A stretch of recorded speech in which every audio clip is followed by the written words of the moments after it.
नमस्कार. कसे आहेत तुम्ही सगळे? आज मी नाचणीचे पीठ वापरून व्हेज रोल करत आहे. व्हेज रोल बनवताना हे पीठ नाचणीचे पीठ आहे, हे तांदळाचे पीठ आहे, हे गव्हाचं पीठ आहे.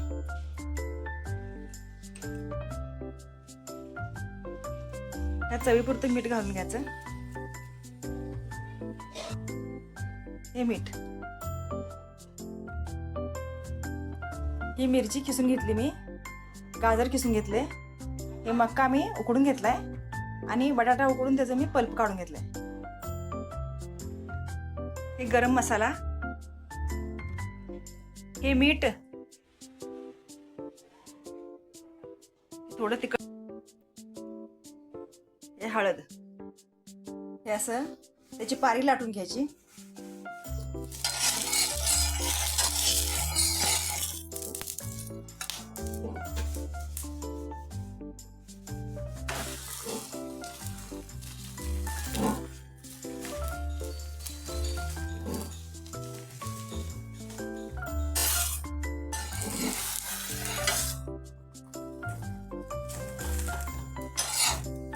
असं दोन्ही बाजूला छानपैकी भाजून घ्यायचं.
आपण आकारात ते फोल्ड करू शकतो.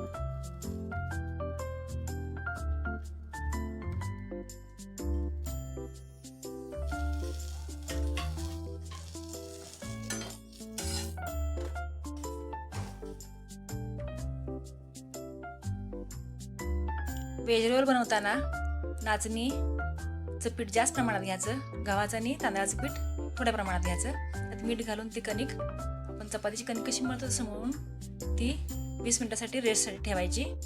आता जे आपण गाजर, बटाटा आणि मका हा जो आपण मसाला करून घेतलेला आहे तो सगळा मिक्स करून घ्यायचा आणि ह्या चपाती लाटासारखं लाटून त्या दोन्ही बाजूला चांगलं फ्राय करून त्यात ते मसाला सगळा भरायचा आणि वरतून थोडं तेल सोडून ते शॅलो फ्राय केल्यासारखं करून घ्यायचं. आपण हे व्हेज रोल तयार केलेले आहेत. तुम्ही ह्यात कुठलीही भाजी वापरू शकता. हे अतिशय पौष्टिक आणि लहान मुलं, म्हातारी माणसं एकदम सॉफ्ट आहे. खाण्यासाठी अतिशय चवदार आणि उत्तम आहे. आणि हे शॅलो फ्राय केलेलं आहे त्यामुळे पचनास एकदम हलका आहे. नाचणी ही शरीराला थंडावा देणारी आहे आणि आरोग्यदायी आहे. या पद्धतीने तुम्ही एकदा हे रोल करून बघा. तुम्हाला जर हे मका नको असेल, लहान मुलं असतील किंवा म्हातारी माणसं असेल तर तुम्ही भाज्या बदला, पालक घाला, पनीरचं पण करू शकता. परत तुम्ही मेथी घालू शकता, कांद्याची पात घालू शकता, काहीही घालून तुम्ही हे बनवू शकता. आणि अशा पद्धतीने एकदा हे तयार करून तुम्ही एकदा करून मला नक्कीच पहा आणि कमेंटमध्ये मला नक्कीच कळवा.